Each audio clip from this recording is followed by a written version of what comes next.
Housel, my favorite writer, he wrote the book Psychology of Money, said something in the book. He says, save like a pessimist, invest like an optimist.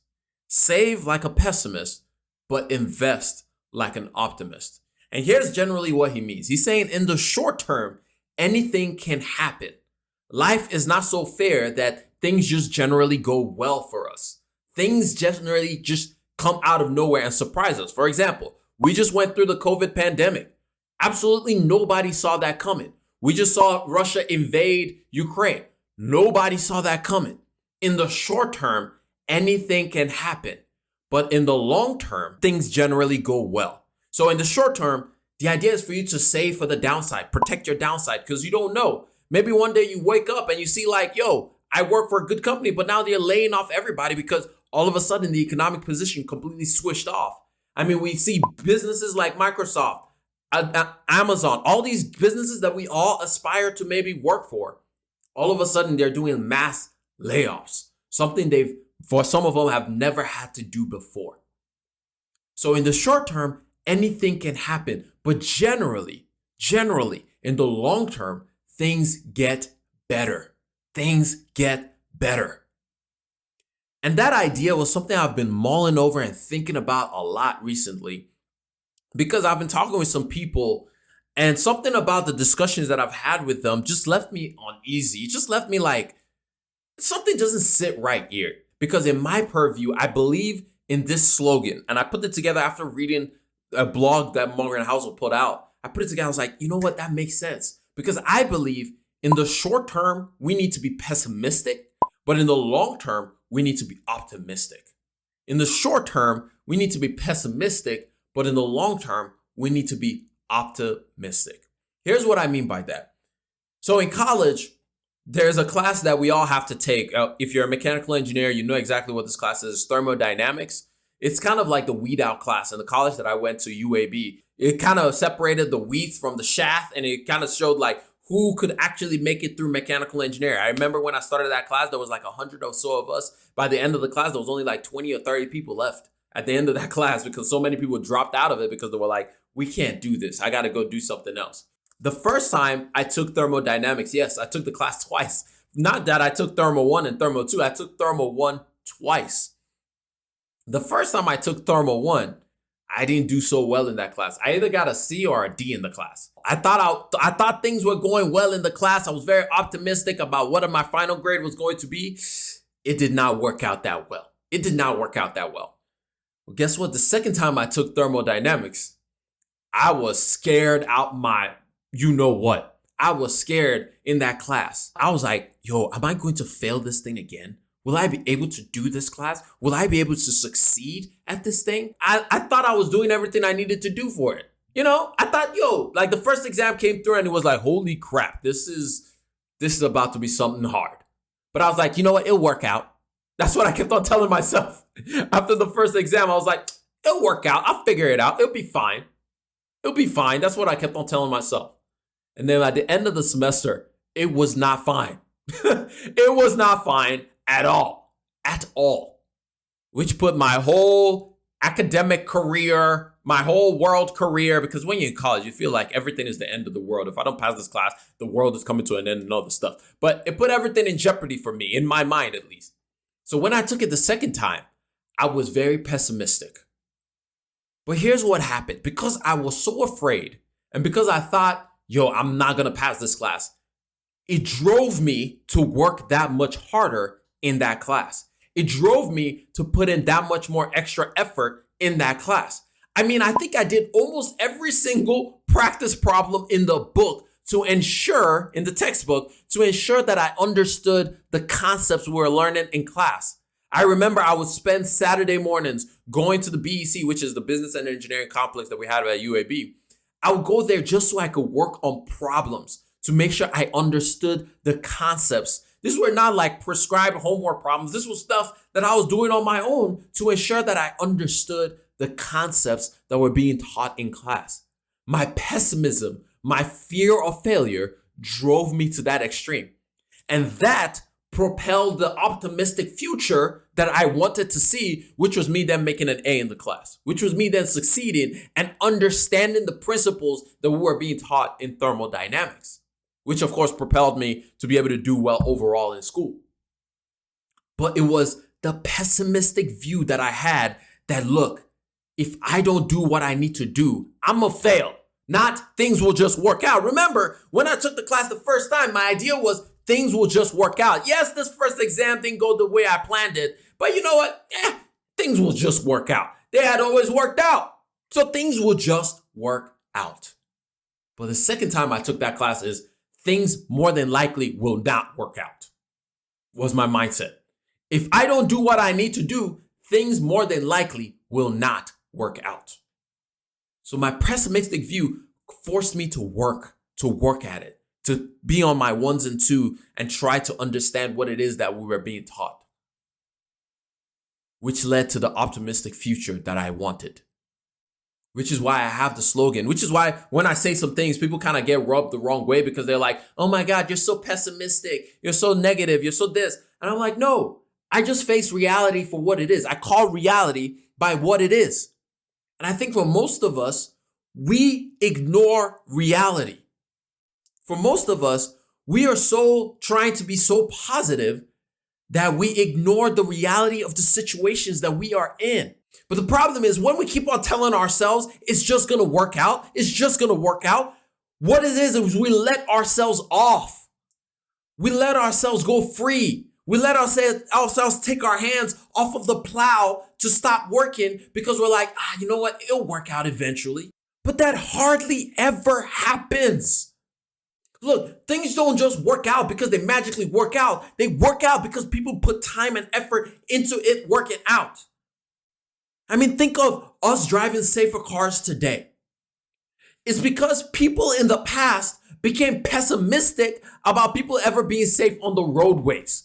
And they said, whoa, people are always dying when they drive cars. Is this going to be how it is all the time? Are people just going to keep dying every time they enter a car? We need to do something about it.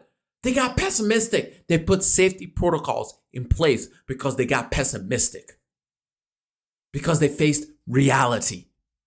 Because they said, let's make sure our children don't have to deal with this.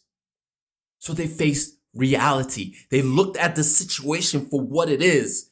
And then they said, how can we make sure that we create a more optimistic future? They did not just ignore the problem. They said, how do we deal with this problem so that my future can be better? For most of us, we have this, how do I put it? We are prideful. Extremely prideful is what I've come to accept. We are extremely prideful in the way that we view ourselves. We think we are much better than we actually are. We believe that we are the exception to the rule. We cannot all be exceptions to the rule. It's interesting. I read this thing the other day where it says that most people think that they are better drivers than they actually are. If you ask a room of 10 people, that 8 out of 10 people will say that they're good drivers. But how come if there's only 20% of people who are bad drivers, why are we always getting in accidents? The truth is, 90% of us are horrible drivers, self-included in that. We're not the exception to the rule. We are the rule. We're not the ones that make things better for everybody else. We're the ones that are a problem on the roads. But we believe it's everybody else. We believe we are the exception. We believe we are the special ones. We believe we are the chosen ones. But the truth is, more than likely, you are not that special. You are not that unique. Like, yes, we are all unique and different in whatever ways, but generally speaking, we are more the rule than we are the exception to the rule. There are very few of us that are that much removed that we are able to do things differently from most people. And so we need to humble ourselves a little bit, come to reality, and see what we really are, and stop BSing ourselves. A lot of us just love to BS ourselves to believe like, it'll be okay. It'll be okay. It'll be fine. It'll be fine.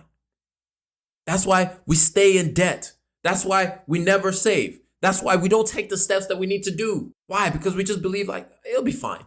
I'll figure it out. It's fine. It's fine. It's fine. But it's not fine. It is not okay until we put our hands on the plow and get to work. If I'm going to meet my girlfriend's parents, you know what? I'm going to be nervous. And because I'm nervous, I'm going to be thinking about what are the possible questions they're going to ask me? What are the questions I'm going to ask them? How do I prepare myself to make sure that when I go meet them, that I show up in the best way possible? But if on the other hand, I'm just like, you know what? It'll be fine. It'll be fine. Everything will be okay. When I show up and I say all kinds of nonsense, I should not be upset when they're not happy with their daughter dating. When I show up, if let's say, for example, I don't have a job or anything like that, but I don't even show up with an idea of a plan of what I want to accomplish. And then they're like, yo, we don't like you seeing him. Because why? You showed up and you were like, it'll be fine. You have to see life for what it is. Don't just go through life saying, I'll figure it out. It'll be fine. No. Things end up being fine because you thought about it, because you put time into it, because you put effort into it. Things don't just magically become okay. They become okay because people put time and effort into thinking about what might be the problems that show up. They were pessimistic about what if things don't go right? What if things go wrong? How do we adjust when situations approach us that we weren't expecting? It doesn't mean that they aren't saying like generally down the road, I'll be okay. But what if in the next day or so, tragedy strikes? What will I do? There is a gift in being short-term pessimistic, but you cannot stay there. You also have to think like, you know what? It may rain, but the clouds surely do pass over. It will get better. Sun will shine again. But I don't think that's the problem for most of us though.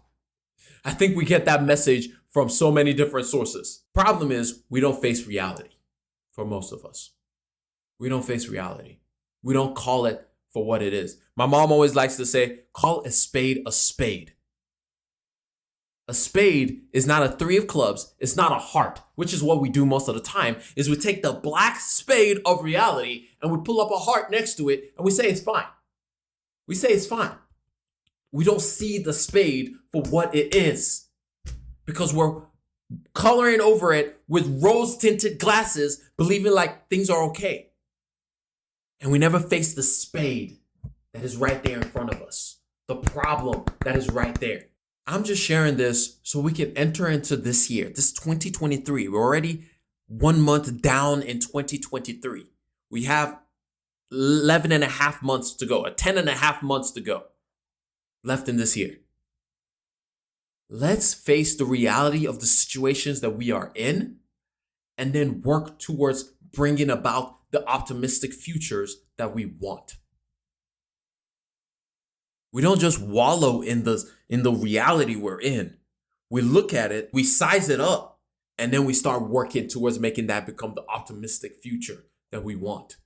But first, we have to face the reality of the situation.